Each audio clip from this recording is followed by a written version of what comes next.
تمہارے ہاتھ نہیں کپ کپائے اسے چپیڑے مارتے ہوئے ہوئے، ایک دن کے بعد روزہ تھا۔ یہ ایک طریق کا واقعہ ہے۔ اور تمہیں شرم نہیں آئی؟ اور تمہارا دل دہلا نہیں؟ کیا تم اتنے لمبے اونچے ہو کے اپنے آپ کو بونا قد و قدامت کے آدمی نہیں سمجھنے لگے؟ کیا تمہیں اس چیز کا احساس اور گمان نہیں ٹھہرا کہ یہ میں اپنی راہ میں ساری زندگی کے لیے کھڈے کھود رہا ہوں؟ کیا تمہیں اتنی سوچ بھی نہیں آئی کہ تم وردی کا روب، جو وردی بھی تمہاری نہیں ہے، اسی رکشا ڈرائیور نے تمہیں لے کے دی ہے، جس نے تمہیں وردی پہنائی ہے، تم اس کے منہ کے اوپر لگاتار چپیڑوں پر چپیڑے اور تھپڑ رسید کرتے چلے جا رہے ہو؟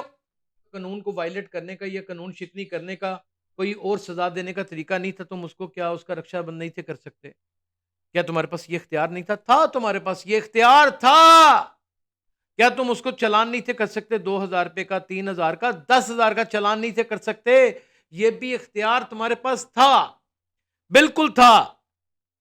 اور تمہیں کس نے اجازت دی؟ مجھے پہلے یہ تو بتاؤ کہ تمہیں اجازت کس نے دی؟ تمہیں اتنی اونرشپ کس نے دے دی؟ یہ تم نے کیسے اونس لے لی کہ میں راہ جاتے آدمی کو جس کو چاہوں اس وردی کی بنیاد کے اوپر، اپنے 6.5 فٹ قد کی بنا کے اوپر جو اللہ نے تم پر رحم کر کے، تمہارے ماں باپ پہ رحم کر کے تمہیں دیا ہے، تم اس انسان کو چپیڑو چپیڑ کر دو؟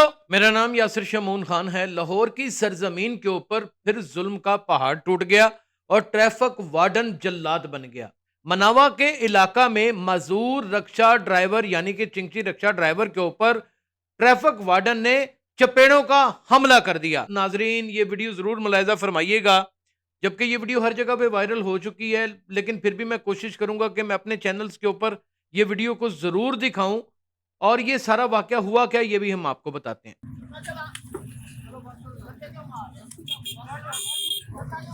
ناظرین یہ ویڈیو دیکھنے کے بعد آپ کو اس چیز کا تو اندازہ ہو گیا ہوگا کہ وطن عزیز پاکستان، بالخصوص پنجاب کے کیپٹل سٹی لاہور میں غریب آدمی کا جینا کوئی جینا نہیں ہے۔ اس کو در حقیقت یہاں پر کوئی، مجھے لگتا ہے کہ آنے والے وقتوں میں سوسائڈ پوائنٹ بنانا پڑے گا، جہاں پر غریب آدمی جب اپنی بے بسی کا عالم اس لیول پر دیکھے جس لیول پر یہ چنگچی رکشا ڈرائیور کھڑا ہے، تو اس لیول کے اوپر جا کر پھر وہ خودکشی کر لے۔ خدا واحد و شاہد ہے کہ اگر یہی رویہ میرے ساتھ ہوتا تو میں کیسے کہہ سکتا ہوں کہ میں خودکشی کر لیتا، لیکن ایک دفعہ اٹیمپٹ ضرور کرتا خودکشی کرنے کی، کیونکہ جس طرح اس کی معذوری کو، اس کی بے بسی کو، اس کی غربت کو اس ٹریفک وارڈن نے نشانہ بنایا ہے۔ کیا اس نے قتل کر دیا تھا؟ کیا وہ کسی کی بہن نکال کے لے گیا تھا؟ کیا اس نے کوئی خدا نخواستہ کسی کے ساتھ ڈکیتی کر دی تھی؟ کیا وہ کسی جسمانی استحصال کے کیس میں پکڑا گیا تھا؟ کیا کوئی اغوا کار تھا وہ؟ کیا وہ کوئی دہشت گرد تھا؟ کیا وہ پاکستان کا رہائشی نہیں تھا، بھوٹان کا رہنے والا تھا؟ کیا وہ کوئی سری لنکن قوم سے تعلق رکھتا تھا؟ کیا وہ رنگ و نسل سے تمہارے جیسا نہیں تھا ٹریفک وارڈن؟ کیا صرف اس کا اتنا قصور تھا کہ وہ چنگچی رکشا چلاتا ہے اور وہ معذور ہے، اور وہ تمہیں ویڈیو کے درمیان میں کہہ بھی رہا ہے کہ میں معذور ہوں، میں معذور ہوں، اور تمہارے ہاتھ نہیں کپ کپائے اسے چپیڑے مارتے ہوئے ہوئے، ایک دن کے بعد روزہ تھا؟ یہ ایک طریق کا واقعہ ہے۔ اور تمہیں شرم نہیں آئی؟ اور تمہارا دل دہلا نہیں؟ کیا تم اتنے لمبے اونچے ہو کے اپنے آپ کو بونا قد و قدامت کے آدمی نہیں سمجھنے لگے؟ کیا تمہیں اس چیز کا احساس اور گمان نہیں ٹھہرا کہ یہ میں اپنی راہ میں ساری زندگی کے لیے کھڈے کھود رہا ہوں؟ کیا تمہیں اتنی سوچ بھی نہیں آئی کہ تم وردی کا روب، جو وردی بھی تمہاری نہیں ہے، اسی رکشا ڈرائیور نے تمہیں لے کے دی ہے، جس نے تمہیں وردی پہنائی ہے، تم اس کے منہ کے اوپر لگاتار چپیڑوں پر چپیڑے اور تھپڑ رسید کرتے چلے جا رہے ہو؟ کہ تمہیں تھوڑی دیر کے لیے یہ احساس نہیں ہوا کہ یہی اگر عمل تمہارے والد گرامی کے ساتھ کیا جاتا، کیا تمہیں تھوڑی دیر کے لیے یہ احساس نہیں، گمان نہیں، وہم نہیں، کوئی یہ خوف نہیں ٹھہرا کہ یہی اگر واقعات تمہارے بڑے بھائی کے ساتھ کیا جاتا، تمہارے بہنوئی کے ساتھ کیا جاتا، تو تمہیں کیسا لگتا؟ تمہیں فیلنگز کیا آتی؟ کیا جو انسان کے اندر ایک گٹ فیلنگز ہوتی ہیں، کیا اس کا وجود کوئی اہمیت ہی نہیں رکھتا؟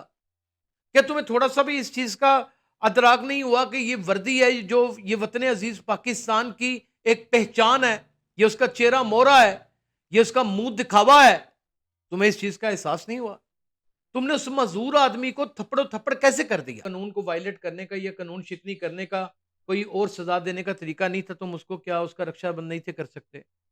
کیا تمہارے پاس یہ اختیار نہیں تھا تمہارے پاس یہ اختیار تھا. کیا تم اس کو چلان نہیں تھے کر سکتے؟ 2,000 روپے کا، 3,000 کا، 10,000 کا چلان نہیں تھے کر سکتے؟ یہ بھی اختیار تمہارے پاس تھا، بالکل تھا. اور تمہیں کس نے اجازت دی؟ مجھے پہلے یہ تو بتاؤ کہ تمہیں اجازت کس نے دی؟ تمہیں اتنی اونرشپ کس نے دے دی؟ یہ تم نے کیسے اونرس لے لی کہ میں راہ جاتے آدمی کو جس کو چاہوں اس وردی کی بنیاد کے اوپر، اپنے 6.5 فٹ قد کی بنا کے اوپر جو اللہ نے تم پر رحم کر کے، تمہارے ماں باپ پہ رحم کر کے تمہیں دیا ہے، تم اس انسان کو چپیڑو چپیڑ کر دو؟ یہ کس نے دیا تمہیں احساس؟ یہ تمہیں اختیار کس نے دیا؟ تمہارے جو سی ٹی او ہیں ڈاکٹر وحید اطہر، وہ تو ایک بڑے شاہانہ، ایماندار اور بڑے پختہ ایمان کے پولیس افیسر ہیں. میں یہ بھی نہیں مان سکتا کہ انہوں نے تمہیں یہ اختیار دیا ہو. اوے انہوں نے تو اپنی ساری زندگی کی جو پولیسنگ ہے وہ اپنے اصولوں کے اوپر گزار دی ہے کہ اس کے اوپر ٹس سے مس نہیں ہوئے.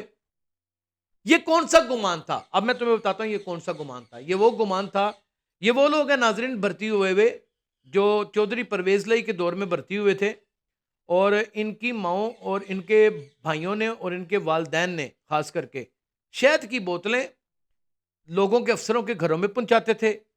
3 کلو گوشت شاپر بیگ میں ڈال کے، پٹھ کا گوشت یہ وہ پہنچاتے تھے، اور کچھ مسالہ جات اچھے والے پسے ہوئے مسالہ جات، آرگینک چیزیں کھانے کے افسران شوقین ہوتے ہیں نا، آرگینک چیزیں کھانے کے شوقین ہوتے ہیں، وہ پہنچا دیتے تھے. کچھ اپنا مردانہ کمزوری کی دوائیاں جو انہانس کرتی ہیں اس چیز کو، وہ اچھے حکیموں سے، گاؤں دیہات کے حکیموں سے منگوا کے دیا کرتے تھے. ہلدی وغیرہ اس طرح کی چیزیں دیا کرتے تھے. اور پھر جب بھرتی کرانے کا وقت آتا تھا 2 بھینسیں بیچ دیا کرتے تھے. 1.5 لاکھ روپے کی بھینس آتی تھی. ہاں 1.5 لاکھ روپے کی بھینس تھی. 3 لاکھ روپیہ وہ دے دیا، قد کاٹھی ناپنے والے کو کچھ پیسے دے دیے، میڈیکل کرانے والے کو کچھ پیسے دے دیے. سارا دن باپ دھکے کھاتا تھا بیٹا بھرتی کرانے کے لیے کہ یہ ہماری ماہانہ آمدن کا ذریعہ بنے گا، کوئی ٹوٹ ٹپا بھی بن جائے گا. بیسیکلی یہ ٹوٹ ٹپے کے لیے وردی پہناتے تھے. اچھا، آج تک ٹریفک وارڈن کا سکیل دریافت نہیں ہو سکا کہ اس کا سکیل کیا ہے، اس کا رینک کیا ہے. یہ کانسٹیبل ہے، یہ سب انسپیکٹر ہے. آپ یقین جانیے گا، یہ کسی تھانے میں ایس ایچ او نہیں لگ سکتے، یہ الیٹ فورس میں نہیں جا سکتے، یہ مجاہد فورس میں نہیں جا سکتے، یہ محافظوں میں نہیں جا سکتے، یہ ڈولفن میں نہیں جا سکتے، یہ انویسٹیگیشن میں نہیں جا سکتے، یہ آپریشنل ونگ میں نہیں جا سکتے. یعنی کہ یہ پولیس ڈپارٹمنٹ کے اندر وہ ونگ ہے جو ٹریفک کے اندر ہی ختم ہو جاتا ہے، اسی کے اندر ضم ہو جاتا ہے. ان کی ترقیاں بھی اسی لحاظ سے ہوتی ہیں. آج تک ان میں سے کوئی میں نے بندہ نہیں دیکھا جو ڈی ایس پی ہوا ہو، شاید میری انفارمیشن غلط ہو.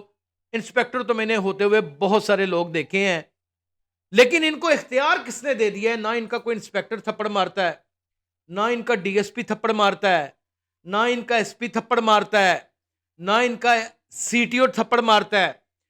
اور واہ واہ ڈاکٹر وحید اطہر صاحب، میں اس دفعے پر آپ کے انصاف پہ بھی ڈگمگا گیا ہوں، حیران ہو گیا ہوں کہ آپ نے دونوں کو ہی اندر کر دیا انکوائری کرانے کے بعد. اس نے کیا بدتمیزی کی ہوگی؟ 2-4 گالیاں نکال دی ہوں گی. وہ مزدور آدمی ہے، اس کو اس چیز کا بھی بینیفٹ نہیں دیا آپ نے اس کو بھی اندر کر دیا اور وارڈن کو بھی اندر کر دیا اور اس کو معطل کر دیا. اور وہ تو آپ کے جانے کے بعد 50,000 روپیہ یا 20,000 روپیہ رشوت لگائے گا. پہلی شہد کی بوتلیں دے کے بھرتی ہوا ہے، وہ تو 30-35,000 روپیہ لگائے گا، اور وہ کسی مرر کو لگائے گا، وہ اپیل لگ جائے گی، اس کی بحال ہو جائے گا. کوئی ایسی بڑی بات نہیں، کسی ارد روم میں بحال ہو جائے گا، وہ بحال ہو جائے گا. یہ جو رکشہ ڈرائیور کی، چنگچی ڈرائیور کی، جو جس کے پاس پاکستانی شناختی کارڈ موجود ہے، جس کے پاس پاکستانی شہریت موجود ہے، جو اس کی زندگی بھر کے لیے عزت پامال ہو گئی ہے، اور یہ ویڈیوز آن ریکارڈ رہے گی، اور اس کی جوان بیٹیوں کے ساتھ کبھی کوئی شادی نہیں کرے گا کہ تمہارا باپ تو اتنا لاغر اور کمزور ہے کہ ایک وارڈن نے اس کو چپیڑے مار مار کر ادموا کر دیا. پھر مجھے اس ٹاپک پہ زیادہ بات نہیں کرنی. میرا مطالبہ ہے ایک صحافی ہونے کے ناطے ڈاکٹر وحید اطہر صاحب، اور ایک پاکستان کا شہری ہونے کے ناطے اور ایک باپ ہونے کے ناطے، اس وارڈن کو قرار واقعی سزا دیں اور اس کو ایک مثالی سزا دیں اور ایک عبرت کا نشان بنا دیں. تبھی کلیجوں کے اندر ٹھنڈ پڑے گی، وگرنہ بڑی دور تک بات چلی جائے گی. اپنا بہت خیال رکھیے گا. اللہ حافظ.